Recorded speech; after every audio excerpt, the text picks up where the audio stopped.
బాపట్ల మండల పాండురంగాపురం పొలాలను గృహ నిర్మాణ సంస్థ సమాచార శాఖ మంత్రి కొలుసు పార్థసారథి, రాష్ట్ర విద్యుత్ శాఖ మంత్రి గుట్టుపాటి రవికుమార్, బాపట్ల నియోజకవర్గ ఎమ్మెల్యే వేగిష్ణ నరేంద్ర వర్మ పరిశీలించారు. మెంతా తుఫాన్ వలన నియోజకవర్గ పరిధిలో ముంపుకు గురైన వరి పొలాలను పరిశీలించిన అనంతరం నష్టం అంచనాలు తయారు చేయాలని మంత్రులను అధికారులు ఆదేశించారు.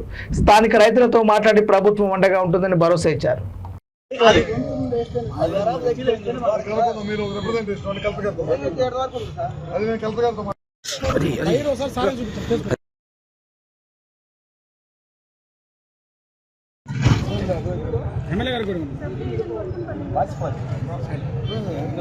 చేతులు పెట్టమా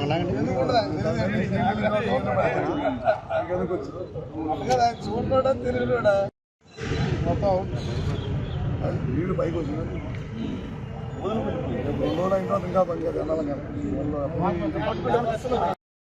అందుకోలే మనకి ఎంత తగిలితే మనం మచిలీపట్నం పైన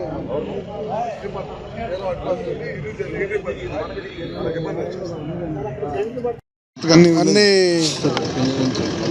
ఎవరైతే ఇప్పుడు చేనేతలు కానీ, వ్యవసాయదారులు కానీ, మత్స్యకారులు కానీ, అలాగే ఎస్సీలు ఎస్టీలు ఎక్కడ దెబ్బతిన్నారో, ఏ రకంగా ఈ యొక్క నియోజకవర్గంలో నష్టం జరిగిందో అవన్నీ కూడా మంత్రి గుట్టిపాటి రవి గారికి, కొలుసు పార్థసారథి గారికి, అలాగే రాత్రి లోకేష్ బాబు గారికి, అనగాని సత్యప్రసాద్ గారికి, అందరికీ చీరాల నియోజకవర్గంలో జరిగినటువంటి నష్టాన్ని నివేదించడం జరిగింది. ఖచ్చితంగా రేపో మాపో మన అధికారులందరూ కూడా రాత్రల్లా కష్టపడ్డారు, ఇప్పుడు కూడా పనిచేస్తున్నారు. ఖచ్చితంగా ఎవరికైతే నష్టపరిహారాన్ని ఏ రకంగా ఇవ్వాలి, ఏం జరిగింది, ఇవన్నీ కూడా మంత్రివర్గానికి తెలియజేయడం జరిగింది. కాబట్టి దీని మీద సమగ్రంగా ఆలోచించి ఒక మంచి నిర్ణయం తీసుకొని మొత్తం యావత్ ప్రజానికానికి మంచి జరుగుతుంది అని నేను భావిస్తున్నాను. పొద్దునుంచి నేను ఎమ్మెల్యే గారు, అట్లానే బాపట్ల ఎమ్మెల్యే గారు, మన పార్థసారథి గారు, ఇన్ఛార్జ్ మినిస్టర్ అందరు తిరిగాము. ముఖ్యంగా వ్యవసాయ భూములు దాదాపు ఇది రెండోసారి పంట వేసుకున్నాం ఉన్నారు చాలా చోట్ల. ఆల్రెడీ ఒకసారి పంట వేస్తే పోయింది, మళ్ళీ పంట వేశారు, 20 రోజులు 4 రోజులు అయింది, మళ్ళీ పోయింది. చాలా పెద్ద ఎత్తున పెట్టుబడులు పెట్టారు రైతులు, చాలా దెబ్బతిన్నారు. దాంతోపాటు సముద్ర తీరానికి వెళ్ళాము, అక్కడ కూడా చాలా కోతకు గురైంది. చాలామంది మత్స్యకారులు ఇబ్బంది పడుతూ ఉన్నారు. 10 రోజుల నుంచి పనులు కూడా వెళ్ళలేదని చెప్తున్నారు.